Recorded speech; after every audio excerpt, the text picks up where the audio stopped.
నీ పేరు ఏం పేరు? ప్రసాద్. నీ పేరు ప్రసాద్. ఏ ఊరు? దొన్నెపాడు.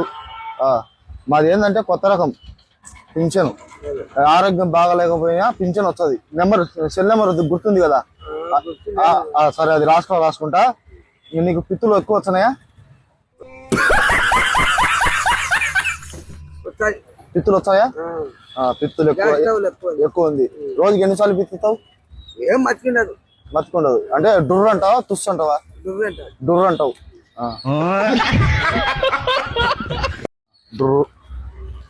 తుమ్ములు వచ్చాయా? తుమ్ములు ఏం రావు. బాత్రూమ్కి ఎన్నిసార్లు పోతావు? ఉదయం ఒకసారి, ఇంకా మళ్ళా పోవు. ఒకే ఇట్లా బజార్కి వచ్చినప్పుడు వచ్చే మళ్ళా